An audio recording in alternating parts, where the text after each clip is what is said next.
We like so many things about the young man. As you know, we put a lot of stock in a player's career, and obviously his playing resume and what he's been able to do in his collegiate career has been very impressive. He's a very productive receiver. We've talked about at length about how competitive he is at the point. He's talked about that. That was something that we picked up on tape, and one of the things that we really like about him as well. And we just think that he's a very mature young man, and we think he'll fit well in our locker room. Yeah, I just echo the same thing, Nick. I mean, I spent a lot of time with him in Indianapolis, and just a very impressive young man. I like guys with a career path, as Rick mentioned. This guy's got an excellent one. Just seemed like the bigger the game got, the more competitive he would get. And in our league, everybody's good, and you better have that special edge to you. And this young man has it, and I know he'll fit in our locker room very well. And we got a big need for him to step in and help us real quickly. So felt great about it.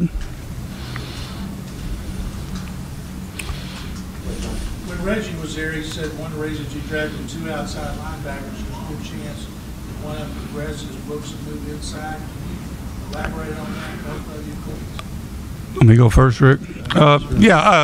First off, John, Brooks is our starting Sam linebacker, and he's a great player. So we're not going to do anything to impede the progress of Brooks Reed. Now he is a guy that can give you flexibility. We've been caught in some situations where he's done that for our football team, but what we've done right now is just add more quality players to the depth at our linebacker position. But Brooks is lining up at the Sam position, and we expect him to be a great player there. We've got to get these other guys to fit what they do best and what they're going to do best for our football team, but there's no decisions made like that at this point. We think too much of what Brooks is doing at that position right now to sit here and start talking about that. He just said it was an option. Yeah, well, Brooks gives you an option, but we like the option of him staying at Sam and playing very well, so we'll start there. Rick, could you and Gary both talk about Swearinger and what y'all liked about him and where y'all had him targeted and all that? Sure. I mean, we had him targeted where we took him. I mean, he is a very aggressive. I think the first thing that comes to mind, when you turn the tape on, is aggressiveness, and he plays that way. Very physical. He has a skill set that he can do some things in our sub packages, and he has some cover skills, and we like that part about him as well. So there's some versatility with him. Very intense young man, very serious about football, and passionate about the game, and we love that about him as well. No, I would just agree, Mark. I mean, this guy makes a ton of plays. I tell you, for me getting ready for the draft, I got so many players to take a peek at before I come in there with Rick and the scouts, and they're so far ahead of us. And for me, with this guy, I didn't have to cut the film on very long to know what I was fixing to go in there and watch. I mean, he just makes plays. He's aggressive. I use the word cheat in the secondary. That's a compliment. He's excellent at keying splits, keying routes, and those type of things, and just plays with a great deal of confidence. So he'll be a great fit for us. Should be a great teams player for Joe right off the get-go. Gary, when you say I just heard when you say you're not going to do anything to improve progress of Brooks, does that mean ruling out maybe on a more permanent basis? No, I mean, you never know what's going to happen with your team. My point is, Brooks gives us options.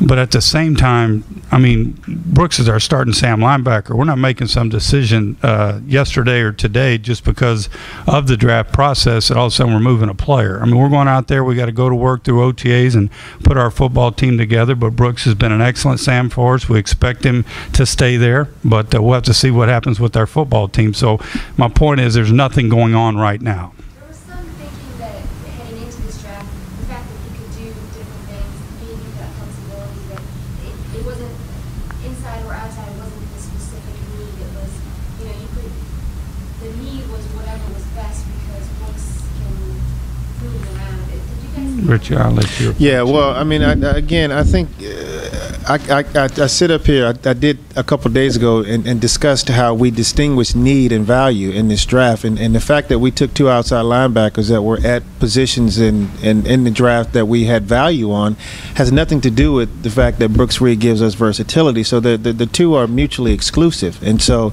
I think what the point was made by Reggie and what Gary is articulating is that we have options because Brooks is a versatile player. but that had nothing to do with it. He is a very good Sam linebacker, and so that had nothing to do with the other. One had nothing to do with the other. So, Rick, in general, your overview of all the players you got now that it's over.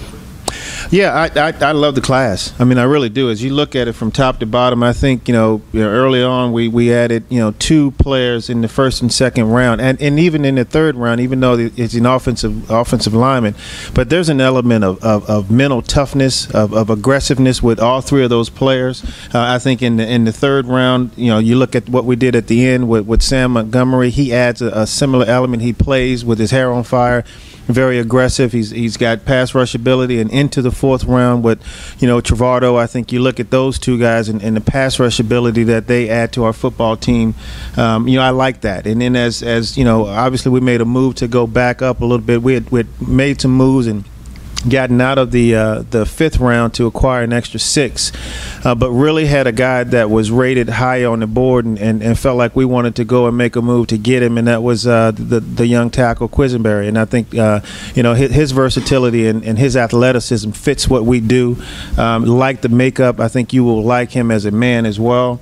And then Alan Bonner is a young player from a small school, but this guy has some athletic ability that our offensive coaches really liked and think that he can come in and help us. And, the last 2 picks, Chris Jones, I think, this guy had 44 consecutive career starts and just a captain and I think maybe even a conference player of the year. So this guy plays, again, with tremendous effort, production, and we like that. And then the young man that we took last, the tight end, Ryan Griffin, is a big 6'6", 255, 260-pound guy that can catch the ball and can give us some versatility on the line. So I like the class, all the way through. I think each of them add a dynamic to our football team, and I'm very pleased with the process and how it all unfolded. Since y'all are not going anywhere anytime soon,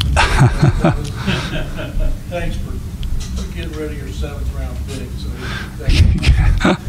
the tight end, you looked at when you drafted Hill for a big online blocking tight end. This guy's 6'6". Is he that guy, or is he more in line with the guys you got?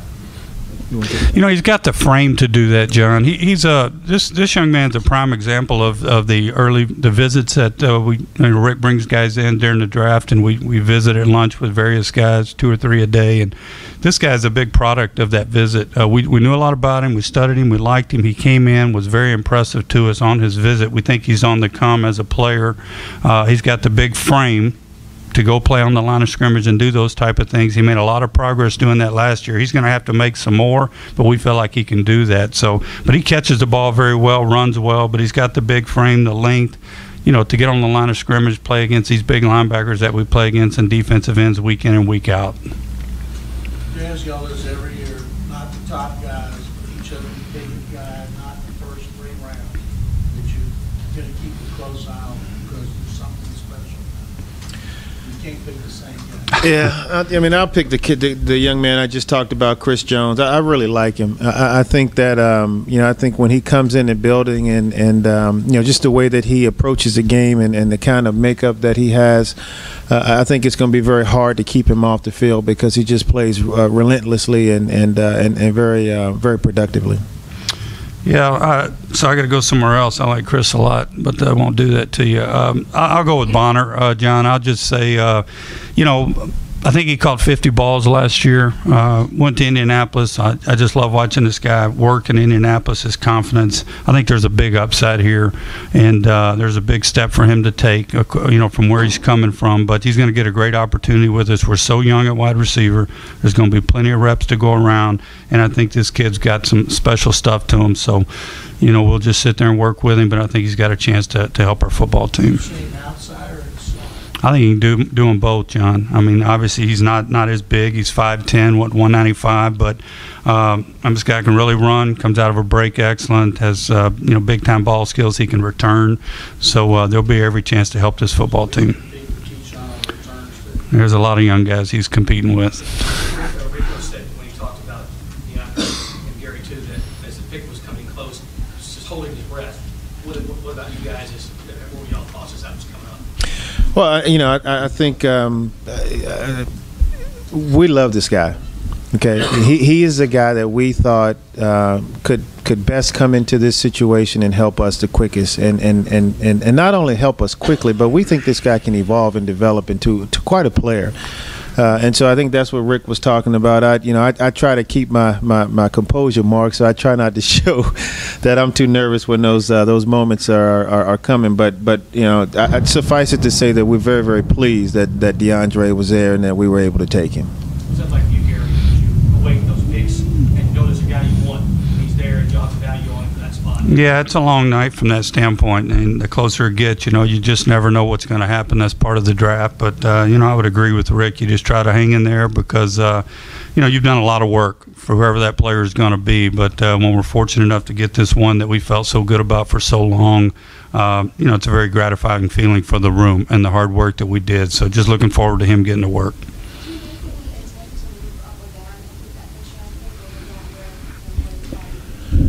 No, we didn't. I mean, there's so many conversations, a couple of days before the draft that you talk about, and you kind of set yourself up in case that's something that happens while your pick is approaching. But we never really had any real conversation with respect to that. Even though you got 3 quarterbacks, were you ever tempted? Yeah, we got more than that, don't we? Got 4 we got 4 now. quarterbacks. Forgot the Aggie, man. That's not like you. Yeah, I mean, again, we take the board as it comes, and there were some quarterbacks. Never really had a conversation about a quarterback at any particular point, where we were, but we were open to that, but just never really worked out that way. You miss on any position? There's always got to be some regret, Rick, Gary, in the draft. I don't. From my perspective, we didn't miss on any positions. I didn't go into the draft thinking we had to get anything. Okay, so from that perspective, no. But there are always times when you are lining players up that you are contemplating picking, and they may go right before your pick or 2 or 3 before yours. That happens every year, and so that's why you've got to have multiple options, and you got to be ready to to adjust if that happens, and so that happens all the time. But that's why we've got the entire board stacked the way we've got it, so we know what the next option is. So many injuries an inside linebacker. Were you tempted, or are you going to sign a couple that are undrafted? Well, we'll start working on that process at the end of the 7th round, when we can start to reach out to those college free agents that don't get drafted, and so we'll look there. And there's some inside linebackers that we liked in this draft. It just never we never were able to line one up at the corresponding value, and so we didn't take one. But we'll look there, and we possibly may even look at veteran guys that are on the street at this point. So again, that's why you go into the draft and you take them where you've got them valued, because there are other options if you need to address other positions on your football team. Can you? There's some people that had Sam Montgomery that thought he might go in the 1st or 2nd round. Can you talk about that pick? Yeah. I mean, even in our room, we had some high grades on him, and I think that's the case because he's a really good football player, and he's got some attributes that translate to our league. Where you can predict this guy might be able to come in here and really do something special from a pass rush standpoint, and some of the physical attributes that he possesses. And so, when he's there, and again, that's the extra pick that we had as a supplemental pick in the 3rd round. And, when you're sitting there at the end of the day and you have grades on a guy like we had on him, it makes you feel pretty good that you can, you've got that extra pick and you can really utilize that pick on a player that you think can come in and really impact your football team.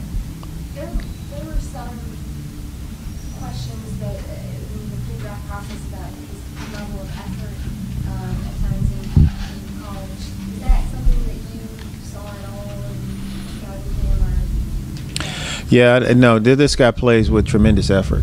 He does. He plays with tremendous effort. Football is very important to him, and so I don't really know. I'm not familiar with those reports that you're referring to. So. He had a comment at the combine where he said that he didn't that there were games where he didn't have to hit them. You have to play as hard in college, and he's going to have to adjust and compose because you do have to play right every game. But I think the rotor, I'm just trying to think. Yeah, and I think he may have been, and I can't speak for him, so you got to ask him about that. Maybe the rotation, I don't know. But again, one of the things that we like about him is his effort. Coach, you talk about tackle Williams, and Coach Benson said he'll have a chance to compete for that starting job right back. Yeah, it was such a it was a strong tackle draft at the top, as we all know, with those three going so quick. But we really liked this guy from the get-go, so we just felt very fortunate. Watching him compete at North Carolina, watching him go about his business, we think he fits in very, very quickly with what we do and will be very competitive. As you know, we have a situation with Newton where we're going through the offseason without him and expecting him back at full strength and playing, at a big-time level. But there are plenty of reps and opportunities to go around right now for some young offensive linemen on our team. So he's going to get an opportunity, and at the same time, that's why, Rick went up and we went and got David too, because of that opportunity that exists right now with our football team. So we feel very good about both of them, happy to have them both. They both got the length, the ability to play outside, and like I said, they should make up a lot of ground due to our situation going into OTAs. How much better are you? Drafted 5 offensive linemen the last 2 years, 3 tackles. Are y'all content now with where that is with the infusion of youth? Yeah, I mean, I feel good. I think I said the other day that's a position, John, in my opinion. I mean, you always continue to try to bolster your depth there, and you draft because it's just such an important group of it's such an important position group. So what we do, I do like our young players at this point, but that's always something that we'll continue to look at in the draft.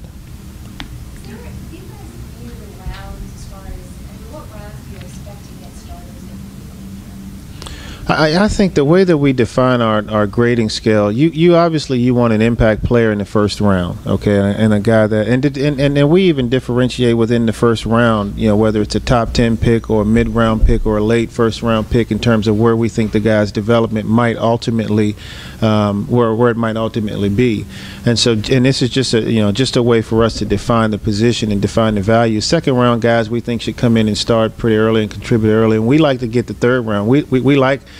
We would expect the third round guys will come in and at some point be able to start and be contributors. And then as you work your way through the 4th through the 7th, there are varying degrees of guys that you think can come in and either be role players for your football team as starters or backups or developmental type players. Were you aware for the fact that Sam and DJ were high school teammates? Well, as you know, our owner's a big-time South Carolina guy. Okay, so we had a pretty concentrated effort in our scouting efforts in the Carolinas.